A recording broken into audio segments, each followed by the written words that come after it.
پھر دن ہوا،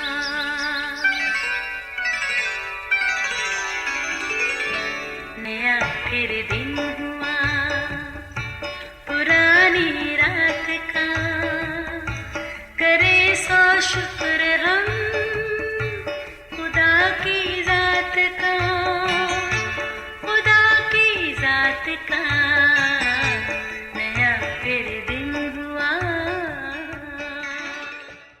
آج کی آیت۔ اور یوسف نے ایک خواب دیکھا جسے اس نے اپنے بھائیوں کو بتایا اور وہ اس سے اور بھی زیادہ بغض رکھنے لگے۔ پیدائش 37 باب 5ویں آیت۔ عزیز و یعقوب کا بیٹا یوسف اپنے 12 بھائیوں میں سے 11ویں نمبر پر تھا۔ آج وہ خوبصورت بوکلمون کبا پہنے بے حد خوش تھا۔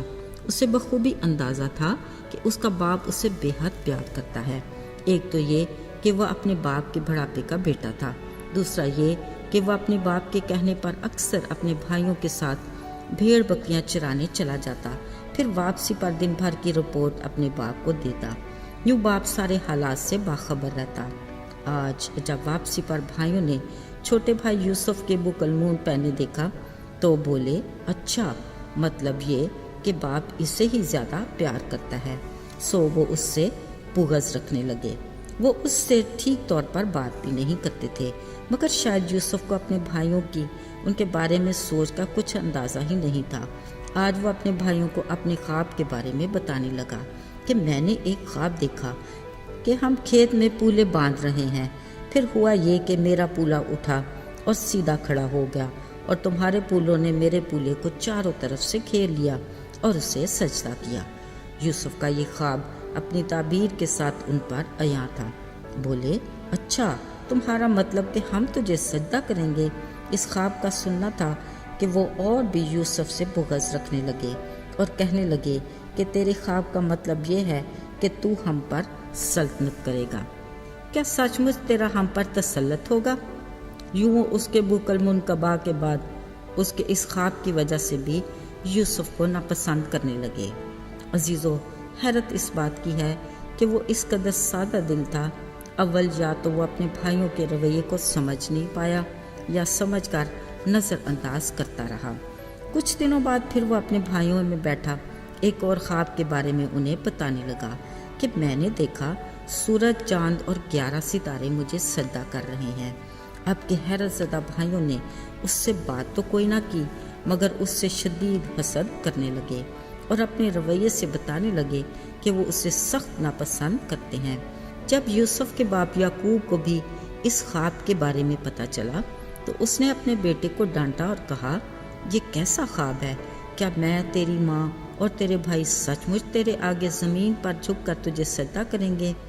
عزیزو، اگرچہ یہ باتیں غیر معمولی اور حیران کن تھیں، مگر یعقوب نے ان سب باتوں کو اچھے سے یاد رکھا۔ خیر، ان باتوں کے بعد کافی دن گزر گئے۔ یوسف کے بھائی اپنے باپ کی بھیڑ بکریاں چرانے سکم کو گئے۔ جب کافی دن گزر گئے تو یعقوب کو فکر ہوئی۔ اس نے یوسف کو پاس بلایا اور کہا کہ جا اور اپنے بھائیوں اور بھیڑ بکریوں کا حال دریافت کر۔ یوسف نے فوراً فرمانبردار بیٹے کی طرح کہا، میں تیار ہوں۔ جب وہ ادھر ادھر اپنے بھائیوں کو تلاش کر رہا تھا تو اسے کسی نے بتایا کہ وہ تو بہت آگے نکل گئے۔ جب یوسف کچھ آگے بڑھا، دور سے اس کے بھائیوں نے اسے دیکھا اور کہنے لگے، دیکھو تو خوابوں کا دیکھنے والا آ رہا ہے۔ پیشتر وہ نزدیک آتا، انہوں نے اس کے قتل کا منصوبہ بنا لیا اور کہنے لگے، اس کو ادھر ہی کسی گڑھے میں ڈال دیں گے، پھر دیکھتے ہیں ذرا کہ اس کے خوابوں کا انجام کیا ہوتا ہے۔ مگر بڑے بھائی روبن نے کہا کہ اسے مار ڈالنا ٹھیک نہیں، ہاں گڑھے میں ضرور ڈال دیتے ہیں۔ اصل میں وہ چاہتا تھا کہ کسی طرح وہ بچا کر یوسف کو سلامتی کے ساتھ باپ کے پاس پہنچا دے، سو انہوں نے اسے سوکھے گڑھے میں ڈال دیا۔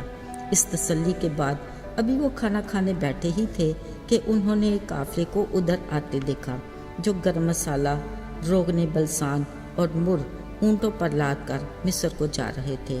سو انہوں نے آپس میں صلاح کاری کر کے اپنا منصوبہ بدل لیا اور اپنے بغض اور حسد کے ہاتھوں مجبور ہو کر اسے 20 روپے میں سوداگروں کے ہاتھ بیچ کر مصر بھیج دیا۔ وہ اس بات پر خوش تھے کہ خوابوں کا دیکھنے والا ہمیشہ کے لیے ان کے راستے سے ہٹ گیا۔ اب ان کے منصوبے کا آخری مرحلہ ابھی باقی تھا، سو انہوں نے یوسف کی بکل منقبہ کو ایک بکرا ذبح کر کے اس کے خون سے تر کیا۔ جب وہ واپس آئے، خون سے تر کبا اپنے باپ یعقوب کو دکھا کر بولے، ہمیں راستے میں یہ چیز ملی ہے، اب تو ہی پہچان سکتا ہے، کہیں یہ تیرے بیٹے یوسف کی کبا تو نہیں؟ یعقوب نے اسے فوراً پہچان لیا اور اس بات کا یقین کر لیا کہ کوئی درندہ اسے کھا گیا، سو وہ اپنے پیارے بیٹے یوسف کا ماتم کرتا رہا۔ اسے کسی بھی پل تسلی نہ ہوتی تھی، بس وہ یہی کہتا رہا کہ میں یوں ہی ماتم کرتے ہوئے قبر میں اپنے بیٹے سے جا ملوں گا۔ عزیزو، یہ ہے انسانی سوچ کے مطابق بغض اور حسد کے انجام، اس کے ناکام منصوبے اور ناقص پلان، جس میں وہ اپنی طرف سے کامیاب مگر حقیقت میں بری طرح ناکام ہے۔ مگر مبارک ہے وہ خدا جو برائی میں سے بھلائی پیدا کرتا ہے۔ اس کے ارادے ہمارے ارادے نہیں اور نہ ہی اس کی راہیں ہماری راہوں جیسی۔